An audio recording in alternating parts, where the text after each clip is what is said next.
नमस्कार, ताजा खबरों के साथ मैं हूं सुखवीर। आप देख रहे हैं आपका अपने चैनल भिवानी हलचल। और आज की खबरें इस प्रकार से। चौधरी बंसीलाल विश्वविद्यालय में ऑनलाइन शिकायत निवारण परीक्षा प्रणाली पोर्टल से होगा विद्यार्थियों की परीक्षा से संबंधित समस्याओं का समाधान। यह कहना है विश्वविद्यालय के परीक्षा नियंत्रक पवन गुप्ता का। एक प्रेस वार्ता करके उन्होंने राष्ट्रीय शिक्षा नीति के तहत एकेडमिक बैंक ऑफ क्रेडिट शुरू करने की जानकारी भी प्रदान की। चौधरी बंसीलाल विश्वविद्यालय के कुलपति प्रोफेसर राजकुमार मित्तल के कुशल नेतृत्व एवं कुल सचिव ऋतु सिंह के कुशल मार्गदर्शन में प्रेस कॉन्फ्रेंस का आयोजन परीक्षा नियंत्रक डॉक्टर पवन गुप्ता द्वारा किया गया। उन्होंने कहा कि विश्वविद्यालय ने नई राष्ट्रीय शिक्षा नीति के तहत यूजीसी के दिशा निर्देशन से एकेडमिक बैंक ऑफ क्रेडिट शुरू करने का निर्णय लिया है। इस एकेडमिक बैंक ऑफ क्रेडिट में विद्यार्थी की डिग्री, डिप्लोमा और सर्टिफिकेट कोर्स के क्रेडिट ट्रांसफर होंगे। इसके लिए विद्यार्थी को डिजी लॉकर बनाना होगा। यूजीसी के दिशा निर्देशन के मुताबिक यह सभी संस्थानों के लिए अनिवार्य किया गया है। यह विश्वविद्यालय द्वारा डिजिटलाइजेशन की दिशा में बढ़ाया गया महत्वपूर्ण कदम है। उन्होंने बताया कि डिजी लॉकर से विद्यार्थी कहीं पर भी अपने डॉक्यूमेंट को डाउनलोड कर सकते हैं और उनकी वेरिफिकेशन भी डिजी लॉकर से करना सरल, सुविधाजनक और तीव्र है। चौधरी बंसीलाल विश्वविद्यालय की तरफ से मैं आप लोगों का स्वागत करता हूं। आज जो प्रेस कॉन्फ्रेंस का विषय रखा गया है वो आप लोगों को अपडेट करना है। चौधरी बंसीलाल विश्वविद्यालय में एग्जामिनेशन से संबंधित कुछ अपडेट हैं जो बताना चाहता हूं मैं आपको। पहला जो सबसे पहला अपडेट है वो यूएमसी हियरिंग को लेके है। यूएमसी हियरिंग हम लोग 13 तारीख को कर रहे हैं, 13 अक्टूबर को ओल्ड कैंपस में होगी और इसमें लगभग 800 बच्चों की यूएमसी है जिनकी हियरिंग की जाएगी। 8 कमेटी बनी है, सभी बच्चों को इन्फॉर्म कर दिया गया, नोटिफाई कर दिया गया है, वो लोग आएँ और अपनी हियरिंग में पार्टिसिपेट करें। दूसरा, यूनिवर्सिटी के कुलपति महोदय ने मर्सी चांस भी अलाउ कर दिया है। मर्सी चांस को लेके भी हम लोग नोटिफाई करेंगे। अभी उसका एग्ज़ाम भी नवंबर-दिसंबर में कराया जाएगा। और सबसे अच्छी बात यह है कि जब से विश्वविद्यालय की स्थापना हुई 2014 से, उस से लेके आज तक कोई भी बच्चा जिसको किसी कारणवश अपनी डिग्री पूरी नहीं कर पाया है उसको चांस दिया गया है। वो मर्सी चांस का इस लाभ को ले सकता है और अपनी डिग्री पूरी कर सकता है। उसका भी नोटिफिकेशन जारी किया जाएगा। तीसरा अपडेट जो भी है वो है थर्ड कन्वोकेशन भी हम लोग करने वाले हैं जल्दी। मोस्ट लाइकली वो गवर्नर साहब से उसका अप्रूवल मिल जाएगा और फर्स्ट वीक ऑफ नवंबर या सेकेंड वीक ऑफ नवंबर में थर्ड कन्वोकेशन का हम लोग ऑर्गेनाइज करेंगे, जिसमें 20-22 बैच का कन्वोकेशन किया जाएगा। लगभग 6 पीएचडी के स्कॉलर्स हैं जिनको पीएचडी अवार्ड होगी और बाकी 28 गोल्ड मेडल दिए जाएंगे जिन लोगों ने प्रथम श्रेणी प्राप्त की है अलग अलग कोर्सेज में। डिग्री नोटिफिकेशन हमने जारी किया था कि जिन लोगों की डिग्रियां पेंडिंग हैं उन सबकी डिग्रियां सभी कॉलेज में और यूटीडी में भेज दी गई हैं। और एक हमने ये नोटिफिकेशन जारी किया था कि सभी बच्चों से निवेदन है कि वो अपने संबंधित कॉलेज से और अपने संबंधित डिपार्टमेंट से डिग्रियां कलेक्ट कर लें। यूनिवर्सिटी डिजिटलाइजेशन के ऊपर प्रोग्रेस कर रही है और डिजिटलाइजेशन हम एग्जामिनेशन में भी लेके आ रहे हैं। इससे संबंधित एक यूजीसी का नोटिफिकेशन जारी हुआ है जिसमें बैच 2023-24 से एकेडमिक बैंक ऑफ क्रेडिट अनिवार्य कर दिया गया है। इसका मतलब ये है कि जैसे बैंक अकाउंट खोलते हैं हम किसी बैंक में जाके, इसी तरह से बच्चों का एक एकेडमिक बैंक बनेगा। उस एकेडमिक बैंक में जो भी बच्चा डिग्री, डिप्लोमा लेगा उसके क्रेडिट ट्रांसफर होंगे। कोई भी कोर्स अगर ओपन कोर्स लेता है, मूक से लेता है या कहीं और से करता है, उसके क्रेडिट उसमें ट्रांसफर किए जाएंगे। तो बच्चों को एक निवेदन किया गया है, एक नोटिफिकेशन जारी किया था हमने सभी कॉलेजेस को, डिपार्टमेंट को, कि सभी बच्चों का एक डिजी लॉकर अकाउंट वो बनवा दें। वो डिजी लॉकर अकाउंट का प्रोसेस क्या है वो हम एक बार छोटे से प्रेजेंटेशन में आप लोगों को भी बता देंगे। श्राद्ध पक्ष में आने वाली अमावस्या को लेकर जहरगिरी आश्रम के पीठाधीश्वर अंतर्राष्ट्रीय श्री महंत डॉक्टर अशोक गिरी महाराज ने एक पत्रकार वार्ता को संबोधित किया। इस अवसर पर उन्होंने आम जनता से अपील करते हुए कहा कि अमावस्या के दिन वे गौ को रोटी या पूरी खिलाने की बजाय उन्हें हरा चारा खिलाकर पुण्य के भागीदार बने और तला हुआ भोजन खिलाकर पाप के भागीदार न बने।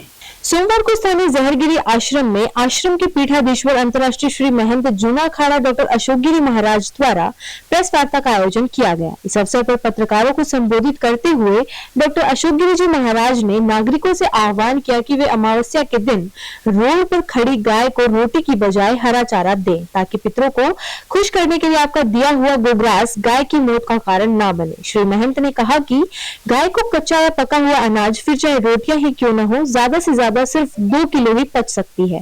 और हम सोचेंगे कि हमने तो सिर्फ 2 या 4 रोटियां ही दी है, लेकिन हमें पता नहीं होता कि हमारे से पहले कितने आए और हमारे बाद कितने आएंगे। और हम उस गाय के पेट में बिना सोचे समझे 20 से 40 किलो तक कच्चा या पक्का अनाज डाल देते हैं, जिसके फलस्वरूप 3 घंटे बाद गाय के पेट में अफारा बनने की शिकायत शुरू होती है और वह गाय तड़प तड़प कर फूड पॉइजनिंग का शिकार होकर मर जाती है और जाने अनजाने में हम गो हत्यारे बन जाते हैं। श्री महंत ने कहा कि गो हत्या के पाप से बचने का सिर्फ एक ही रास्ता है कि श्राद्ध पक्ष की अमावस्या को रोड पर खड़े हुए किसी भी गोवंश को रोटी या पूरी हो, किसी भी प्रकार का गोग्रास हो, खासकर तला हुआ तो बिल्कुल भी नहीं देना चाहिए। यदि आपको गोग्रास देना है तो गौशाला में जाए, क्योंकि वहां पर गाय ज्यादा होती है और गोग्रास उनके हिस्से में बंटकर आ जाता है। उन्होंने कहा कि इसका सबसे अच्छा तरीका तो यह है कि आप उस दिन गाय को उसके पेट के मुताबिक पचने वाला हरा चारा खिलाएं, तो भी ज्यादा बेहतर होगा।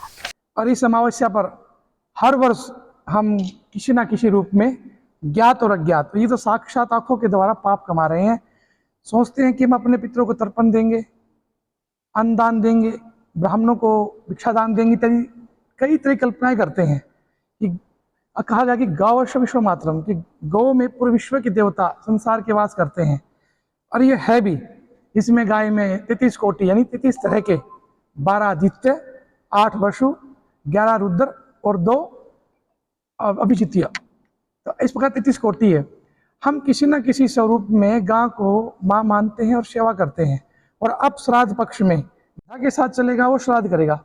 कहीं ना कहीं हम इतने निकट हो गए हैं या निष्कपटी हो गए हैं कि जो आज गाय हैं अपने खुट्टे पे नहीं है, पितर तो आपके हैं और गाय किसकी है? जिस गाय को आप दे रहे हैं वो गाय रोड पे है या वो गौ माता कहीं चल रही है या कुड़ियों पे थैली इत्यादि। आप केवल एक दिन के लिए आपको पुण्य कमाने हैं और पुण्य के आप भागी तब बनेंगे। ये साक्षात है कि गौ की रक्षा के लिए भगवान कृष्ण भी धरती पे आए थे। उन्होंने खुद कहा था कि पुण्य के भागी तब बनेंगे जब गौ की सेवा अपने पूरे 12 मास करे आपके पास में हो। लेकिन एक अमावस के दिन आप इतना बड़ा पाप कमाते हैं। आपके जितने भी रोग नरक हैं, हमारे संस्कृति में, सनातन संस्कृति में कई तरह की साधनाएं हैं। जैसे शैव शक्त, शिव को मानने वाले सोमवार को उपासना करते हैं, वैष्णव को एकादशी करते हैं। जितने भी लोग उस एक लाचार गाय को, जिसका स्थान नहीं है, उस गाय को अगर आप रोटी दे रहे हैं, मान लो एक व्यक्ति रोटी कह देंगे, मन तो एक ही दी है, अरे महानुभाव तेज 100 जने आगे वो चले गई उस गांव को देके एक एक करके, और गाय को अफारा आने से गाय अकाल मौत मरती है। और जो शैव हो, एकादशी को मानने वाला हो या किसी पे जाने वाला हो, उसके सभी यानी गाय का पाप, गौ हत्या का पाप किसी भी वेद में नहीं है कि आप कोई पूजा उपासना करके गौ हत्या के पाप से विमुक्त हो जाए। अमावस होती है, इस दिन रोटी रोड पे खड़ी गाय को ना दें। इस दिन तो रोटी अगर आपने रोड पे खड़ी गाय को दे दी तो पाप लगेगा, नहीं दी तो पुण्य लगेगा। आपको देना है तो गौशाला में दे के आए, और या फिर हरा चारा दे दे रोड पे, आपको पुण्य लगेगा। गायें ओवर ईटिंग से मर रही हैं और आम आदमी को पता नहीं है। गाय 2 से 2.5 किलो अनाज ही कच्चा या पक्का पचा सकती है। इस गाय के अंदर 20 से 25 किलो पॉलीथीन पहले से ऑलरेडी मौजूद होते हैं। और फिर अगर हम ना समझी में ये कहना, हमारा ये कहना सिर्फ ये एक रोटी दी है, मैंने एक पूरी दी है, यही इसकी मौत का कारण बनता है।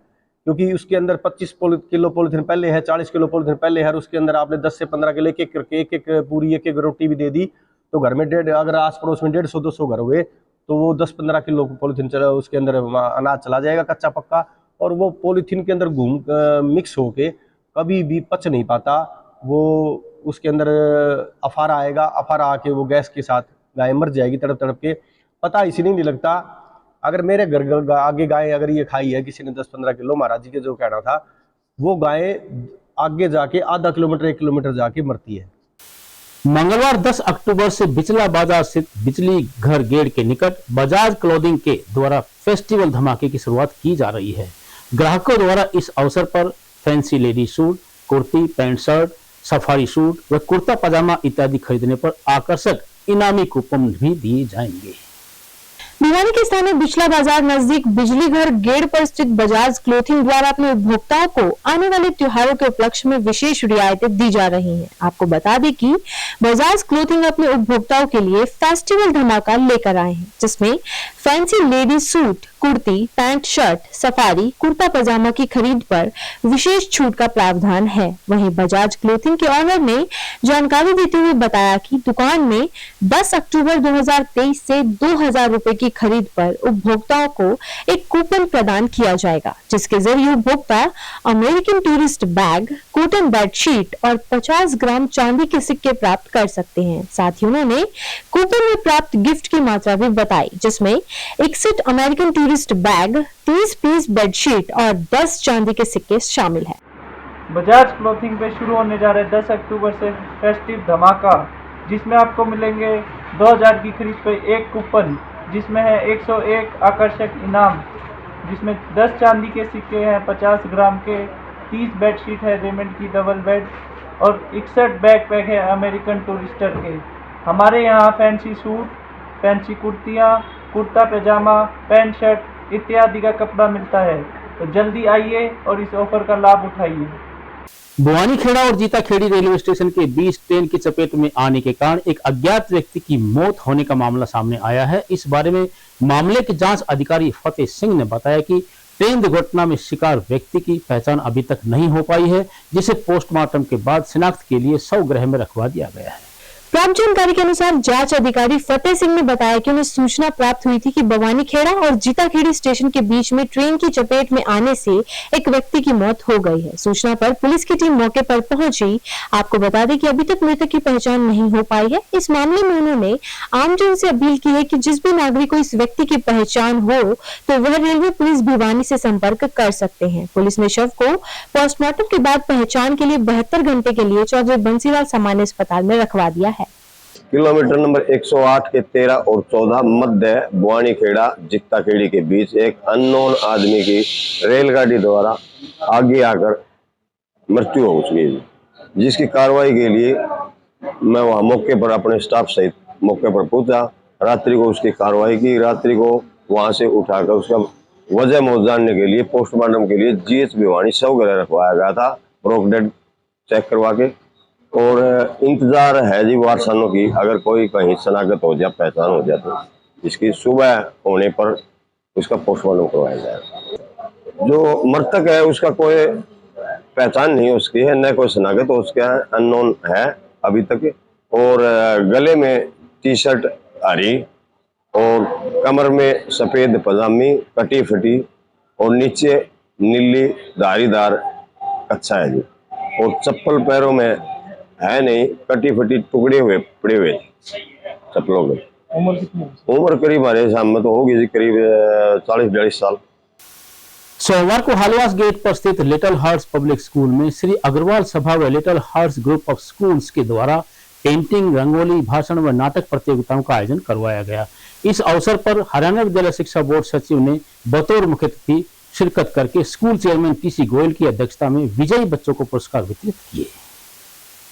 इस अवसर पर कार्यक्रम में भाग लेने वाले प्रतिभागी बच्चों ने महाराजा अग्रसेन का समाजवाद रंगोली, भाषण व नाटक में दिखाया। कार्यक्रम में सानिध्य little heart group of schools के चेयरमैन त्रिलोक चंद्र गोयल का रहा। बच्चों ने सांस्कृतिक कार्यक्रमों में अतिथि देवतुल्य हमारा जीवन थीम पर सुंदर नृत्य किया। कार्यक्रम में मुख्य अतिथि हरियाणा विद्यालय शिक्षा बोर्ड की सचिव ज्योति मित्तल रही। कार्यक्रम का शुभारंभ महाराजा अग्रसेन व मां सरस्वती की प्रतिमा के समक्ष द्वीप प्रज्वलित करके किया गया। सांस्कृतिक कार्यक्रमों में भाग लेने वाले आकाशी, रीवा, अंतिम, यशिका, रिया दलाल, तमन्ना, आर्यन, नमन, रेहान, आयुष ने सुंदर प्रस्तुति दी। रैली संयोजक प्रेम प्रकाश अग्रवाल व प्रशासक सुभाष गोयल ने सभी जनों का धन्यवाद किया। वहीं इस मौके पर वक्ताओं ने कहा कि जयदयाल गोयनका, जिन्होंने गीता प्रेस गोरखपुर की स्थापना की, ने शैक्षिक क्षेत्र में हमेशा समाज को एक संदेश दिया। उनसे नई पीढ़ी को हमेशा सीखना चाहिए। सबसे पहले उचित अनुचित का शोध किया, क्रूरता नहीं करुणा होती है धर्म का हिस्सा, इसलिए धर्म ने पशु बलि का विरोध किया, इसलिए धर्म ने पशु बलि का विरोध किया। Audience, we feel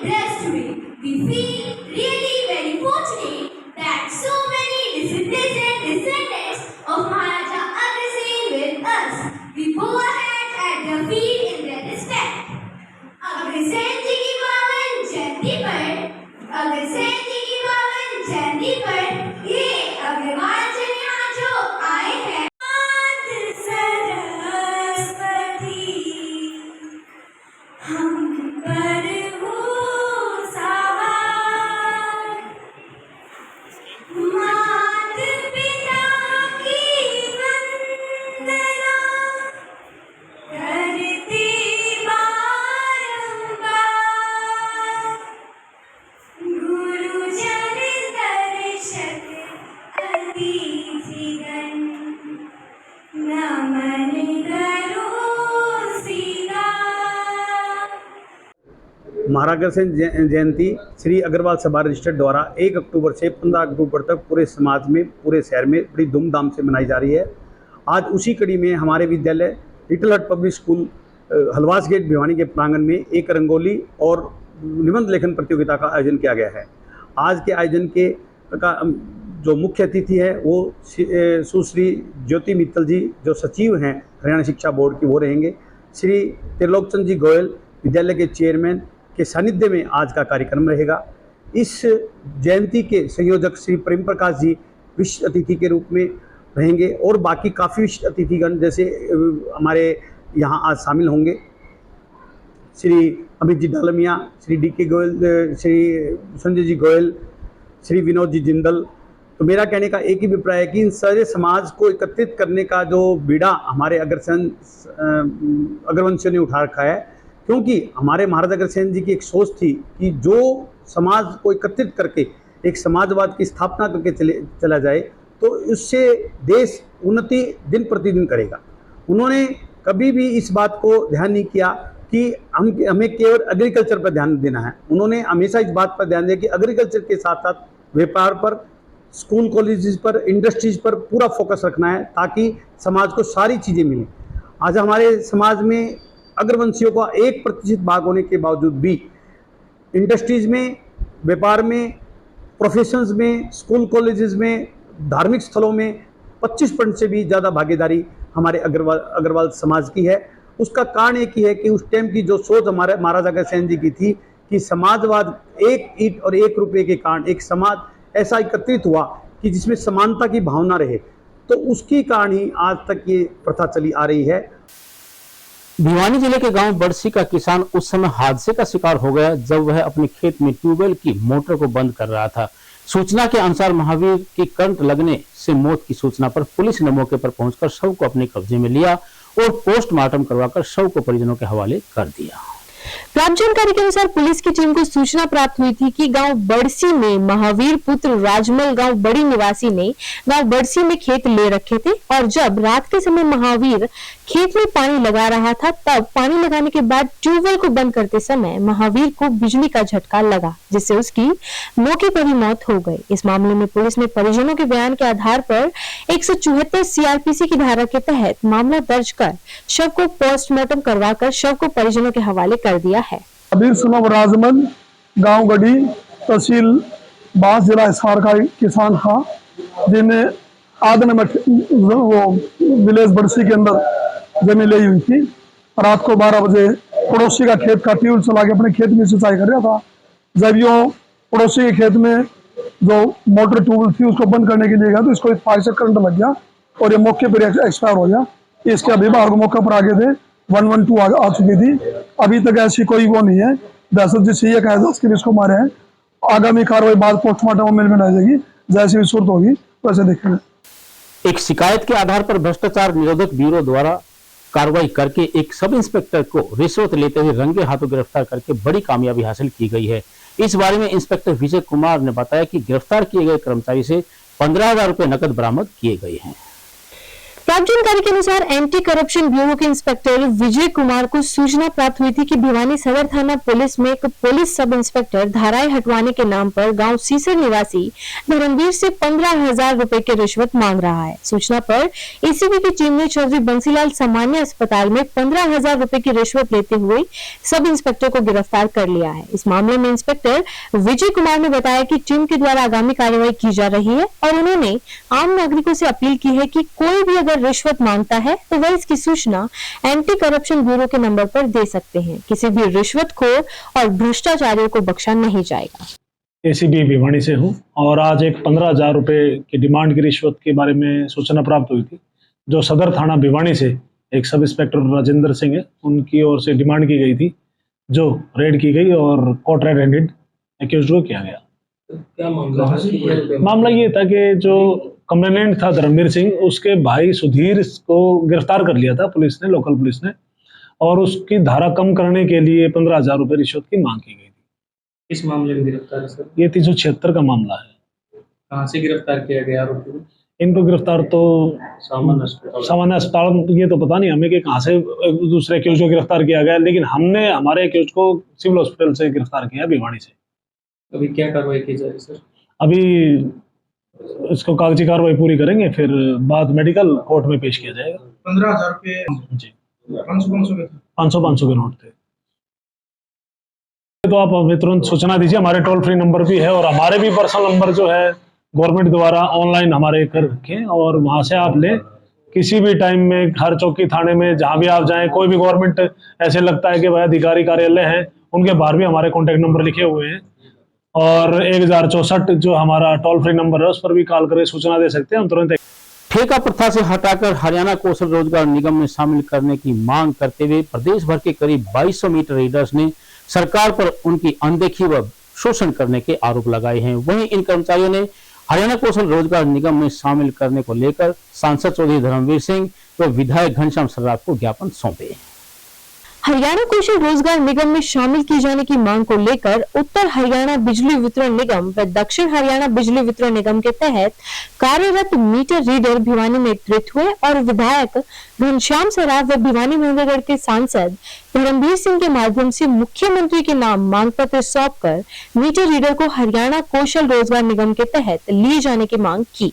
इस मौके पर कर्मचारी शुभम शर्मा, संदीप शर्मा, राष्ट्रपाल ने कहा कि उत्तर हरियाणा बिजली वितरण निगम व दक्षिण हरियाणा बिजली वितरण निगम में मीटर रीडर को पहले से ही हरियाणा कौशल रोजगार निगम में शामिल कर लिया जाना चाहिए था, लेकिन आज तक कच्चे कर्मचारियों को HKRM में शामिल नहीं किया गया। उन्होंने कहा कि प्रदेश के मुख्यमंत्री अंत्योदय की भावना से कार्य करते हुए ठेकेदारी खत्म किए जाने की बात कहते हैं, लेकिन आज जमीनी स्तर पर स्थिति देखी जाए तो स्थिति ज्यों की त्यों बनी हुई है तथा मीटर रीडर कर्मचारियों को उनके हकों से वंचित कर उनका निरंतर शोषण किया जा रहा है। उन्होंने चेतावनी देते हुए कहा कि यदि जल्द ही उनकी मांगे पूरी नहीं हुई तो वे संघर्ष तेज करने पर मजबूर होंगे।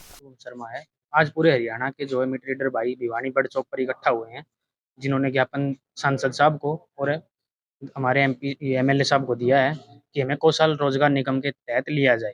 हम ठेकेदारी प्रथा से 7 साल से हम काम कर रहे हैं। कोरोना काल में भी हम लोगों ने काम किया है, जबकि सरकारी ऑफिस वाले भी ऑफ कर दिए थे, जबकि आप लोगों को पता हो भाई सरकारी नौकरी वाले भी जो थे ना, आधे डिपार्टमेंट में कर दिए थे भाई, आधे जो है दिन आएंगे, आधे इस दिन आएंगे, लेकिन हम सब भाइयों ने मिलकर पूरे हरियाणा में रीडिंग बिलिंग शुरू की है। आज सभी हरियाणा के मीटर रीडर्स यहाँ पे इकट्ठा हुए हैं, जो पिछले 6-7 वर्षों से बिजली बोर्ड में ठेकेदारी प्रथा के अधीन कार्यरत हैं। हम अपनी बात स्थानीय विधायक और स्थानीय सांसद के माध्यम से सरकार तक पहुंचा रहे हैं। सभी की मांग यही है कि हम सबको HKRN के तहत किया जाए बस, और लगभग सभी साथियों की संख्या 2500 के करीब है। ये सभी साथी यहाँ पे इकट्ठे हुए सांसद और विधायक साहब के माध्यम से हम सरकार को ये दरख्वास्त करते हैं कि सभी को HKRN के तहत हमें बिजली हरियाणा कौशल रोजगार निगम के तहत ले, ये बस यही हमारी रिक्वेस्ट है। निश्चित तौर पर हम अगर मांग नहीं मानी जाती है तो पहले तो हम शांतिपूर्ण प्रदर्शन करेंगे, उसके बाद हम DC साहब को ज्ञापन देंगे। जो भी उचित कार्रवाई होगी कमेटी बैठ के हमारे साथ और भी अन्य संघर्ष समितियां हैं उनका साथ सहयोग लेंगे। हरियाणा निर्वाचन आयोग के आदेशानुसार 1 अक्टूबर से 9 दिसंबर तक बनाए जाएंगे नए वोट। इस बारे में जिला निर्वाचन अधिकारी एवं उपायुक्त नरेश नरवाल ने बताया कि आयोग द्वारा 18 वर्ष की आयु पूरी करने वाले सभी नए मतदाताओं को प्रोत्साहित करने के लिए यह कदम उठाया गया है। वहीं उन्होंने बताया कि 5 जनवरी 2024 को प्रकाशित होने वाली सूची से ड्रा निकालकर पुरस्कार देकर उन्हें सम्मानित किया जाएगा।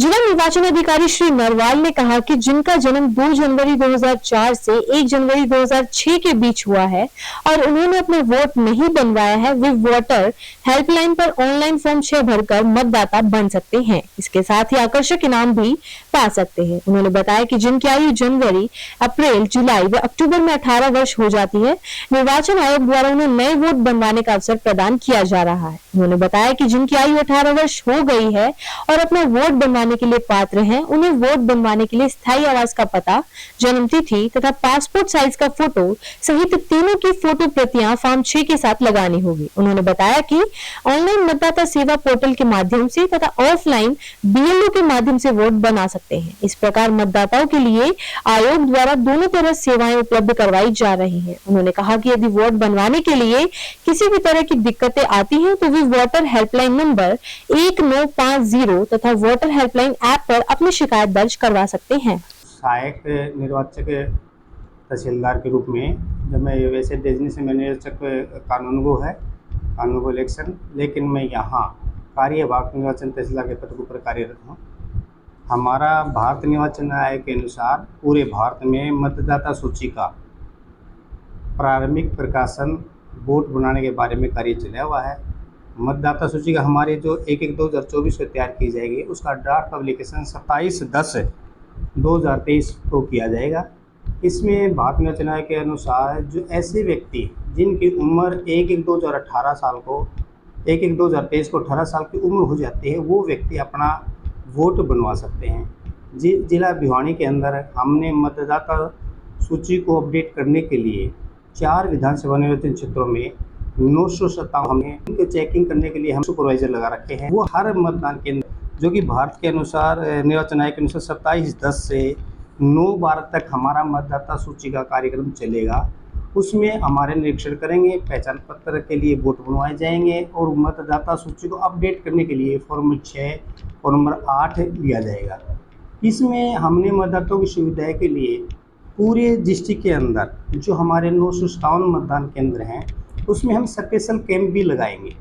स्पेशल कैंप हमारे 4 दिनों में होंगे, जिसमें हमारा पहला शनिवार एतवार होगा 4/11/2023, 5/11/2023 और उसके बाद हमारा 2/12/2023 और 3/12/2023 को 4 स्पेशल कैंपेन डेट होंगी, जिसमें उपायुक्त महोदय की तरफ से नियुक्त सभी BLO अपने अपने मतदान केंद्र के ऊपर 9 से 5 बजे तक बैठकर आम जनता से form number 6, form number 7, form number 8 प्राप्त करेंगे। भिवानी स्थित जागृति कॉलोनी में कथावाचक श्री राम सुमरन दल के मुखारबिंद से श्री राम कथा का आयोजन किया गया। इस अवसर पर भगवान राम की लीलाओं को आकर्षक ढंग से बताते हुए हवन यज्ञ का आयोजन करके भंडारे का भी आयोजन किया गया। गौरतलब है कि भिवानी की जागृति कॉलोनी में जागृति कॉलोनी निवासियों द्वारा श्री राम कथा का आयोजन किया गया था। कथा में कॉलोनी वासियों ने बढ़ चढ़कर भाग लिया, जिसका आज समापन किया गया। समापन के अवसर पर कॉलोनी वासियों ने हवन यज्ञ का आयोजन किया। इसके साथ साथ यहाँ पर भंडारे का आयोजन भी किया गया, जिसमें सैकड़ों की संख्या में श्रद्धालुओं ने प्रसाद ग्रहण किया। आपको बता दें कि कथा वाचन श्री राम सुमरन दास जी महाराज अयोध्या वाले द्वारा किया गया। कथा में उनके द्वारा श्री राम भगवान के जन्म से लेकर राम विवाह, रावण वध आदि रामलीलाओं का विस्तृत रूप से वाचन किया गया, जिसका कथा में पहुंचे सभी लोगों ने भरपूर आनंद भी लिया।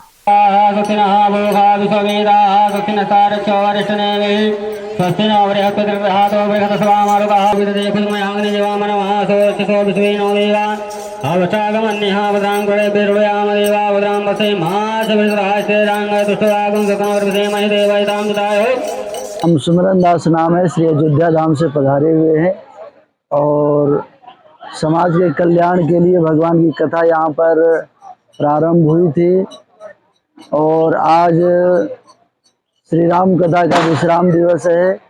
सभी भक्तों ने, सभी माताओं उन्होंने पूरा सहयोग दिया, सबने बहुत भाव से कथा श्रवण किया। संदेश यही है, सभी से प्रेम करें, सब मिल कर के रहें और सभी एक दूसरे का आदर करें, सम्मान करें। हमारे यहाँ राम कथा का आयोजन किया गया था और साथ में ही भंडारा किया गया है। साल भंडारा का आयोजन किया गया है समस्त जागृति कॉलोनी निवासियों के सहयोग से। पुराना हाउसिंग रोड स्थित जैन स्थानक के प्रांगण में गुणगान दिवस का आयोजन किया गया। इस अवसर पर संतों को नमन करते हुए श्री SS जैन सभा, श्री चंदनवाला मंडल व नवनियुक्त मंडल द्वारा स्कूली बच्चों के माध्यम से सांस्कृतिक कार्यक्रम का आयोजन करके संत जीवन को दर्शाया गया। इस अवसर पर संतों को नमन करते हुए श्री एस.एस. जैन सभा, श्री चंदन बाला मंडल व नव युवक मंडल द्वारा स्कूली बच्चों के माध्यम से सांस्कृतिक कार्यक्रमों का मंचन कर संत जीवन को दर्शाया गया। कार्यक्रम में विशिष्ट अतिथि विधायक घनश्याम सराफ रहे। मुख्य अतिथि निकेश शाह, स्वागत अध्यक्ष राजेंद्र कुमार जैन थे। इस अवसर पर अन्य विशिष्ट अतिथियों में ब्रजलाल सराफ, सुभाष चंद्र जैन, संतोष जैन, जयश्री जैन, भारत भूषण जैन अधिवक्ता समेत पंजाब, हरियाणा, दिल्ली व उत्तर प्रदेश से आए सम्मानित व्यक्ति शामिल रहे। कार्यक्रम में महावीर जैन स्कूल के बच्चों ने सांस्कृतिक कार्यक्रमों का मंचन किया, जिसमें भूमि, विधि, अन्नू, अर्पिता, मोनिका, जन्नत, बनकुला, नैना, भूमिका, खुशी, राशि, नैन्सी, काम्या, प्राची, महक, गौरव, सुलेख, प्रिंस, लखन व वंश ने मंगल उच्चारण, स्वागत गीत व नशा मुक्ति की नाटिका प्रस्तुत की। इस अवसर पर सानिध्य महासाध्वी ज्ञान प्रभा, मधुबाला, स्मृति, नृता, साध्वी दक्षिता, देवांशी, राजश्री, लक्षिता का रहा। कार्यक्रम में NK Jain advocate, Anil Kumar Jain, Harikesh Jain, doctor Pawan Goyal, doctor Monika Goyal समेत कई वरिष्ठ जन भी मौजूद रहे। पूर्व आचार्य जो महापुरुष हुए हैं जैन धर्म में, जिनकी प्रभावना उन्होंने बढ़ाई है, आत्म शुक्ल आनंद जयंती है। आत्म हमारे आचार्य पहले थे, एक आनंद ऋषि जी आचार्य थे, शुक्ल एक हमारे इसमें जो है उपाध्याय थे। उनके लिए ये एक कार्यक्रम, उनके गुणगान करने के लिए एक साध्वी श्री पानीपत में संथारा साधिका थी, उनका कुसुम प्रभा जी का, उनका गुणगान करने के लिए, और जो ये सारा संघ जिनके उसमें चल रहा है कैलाशवती जी महाराज के गुणगान करने के लिए आज ये कार्यक्रम रखा है, जिसमें पंजाब, हरियाणा और दिल्ली प्रदेश से विभिन्न जगह से लोग बाग आ रहे हैं। वो अपनी श्रद्धा व्यक्त करेंगे संतों के प्रति। यह एक धर्म प्रभावना बढ़ाने के लिए कार्यक्रम है, ताकि लोग बाग महापुरुषों को याद करते रहें और उनके दिशा निर्देश जो उन्होंने दिखलाया था उस पर आगे बढ़ते रहें।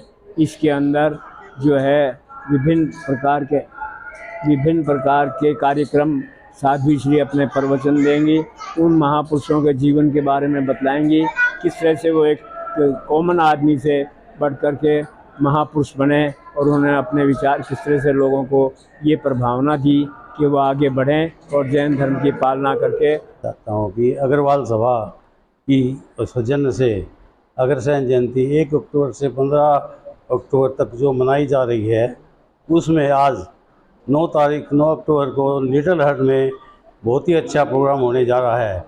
इससे पहले हमारे 8 प्रोग्राम हो चुके, जो कि बहुत ही अच्छे संपन्न हुए और बहुत ही अच्छी तरह सभी अग्र बंधुओं ने उनमें बढ़ चढ़ के भाग लिया। अब हमारा मेन और प्रोग्राम 11 तारीख को कवि सम्मेलन है नई अनाज मंडी में, और 13 तारीख को नृत्य प्रतियोगिता है आदर्श महिला विद्यालय में, और 14 तारीख को भव्य शहर में यात्रा निकलेगी, जिसमें बहुत झांकियाँ होगी, बैंड बाजे होंगे, नफीरी होगी और 500 महिलाएं जिसमें महाराज जी का ध्वज लेके चलेंगी।